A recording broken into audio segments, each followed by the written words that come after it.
Been doing some presentation. A lot of my presentation, if you've been to any of them, concentrates on the horse, because when we're working as a farrier, we're working on the horse, not just feet. Okay, in our cars, we're used to looking at check engine lights, right? Check engine light comes on, you open your hood, the engine's there, right? You just close the hood, every time I look under, it's there.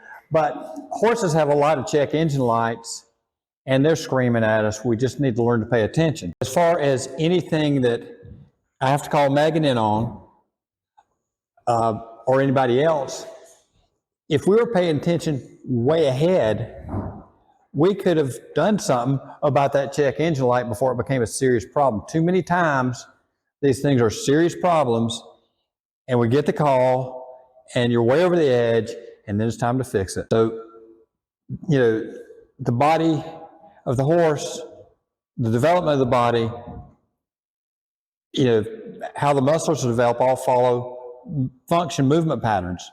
If you have an uneven movement pattern, you get uneven muscling. You start loss of performance, you start losing the horse's body, and then it starts becoming a lameness. Yes, if we brought that heel down, we'd lower the knee, we'd bring that side of the chest down. And if, you know, horses that are weak, usually that side, the shoulder angle will collapse, and it kind of falls forward on those high-low feet.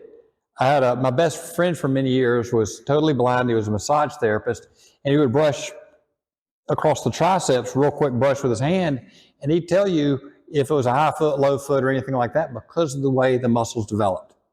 He never touched the leg. He'd also tell you if a horse was working in the back end by a brush across the shoulder. Same thing, you can do the same in the back. Okay, the horse is uneven in the front, the horse is uneven in the back. You know, if they're uneven in the front, they almost have to be uneven in the back end. There's not much way around it. And your muscle, you know, a horse that is like this, typically they do not track in a straight line. They don't want to track in a straight line. They want to come at you like a crab. Most of the upright horses will tend to twist their bodies around that upright side, most of my experience. You'll find horses out there that will break every rule in the book. There's going to be one that will be totally different. Most of the time, your upright foot is the weaker shoulder. Not all the time. I've had horses where that was actually the strong shoulder.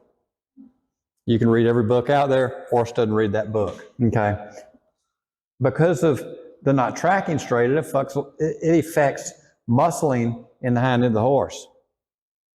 So everything affects everything. If the body's not working properly, he's not going to move properly. If the feet aren't working properly, you got to make adjustments with that horse on whatever corner you're working on.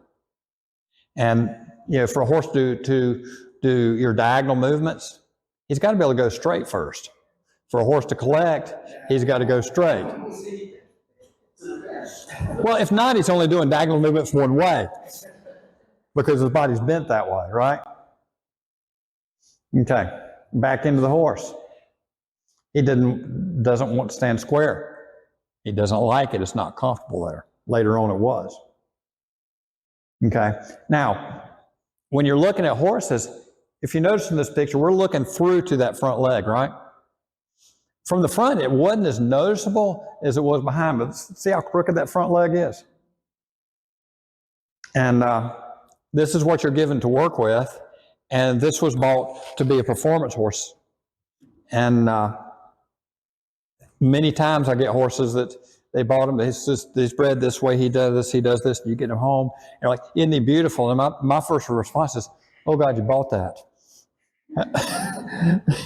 You know, and he's supposed to do what? Same cat, same horse, another picture.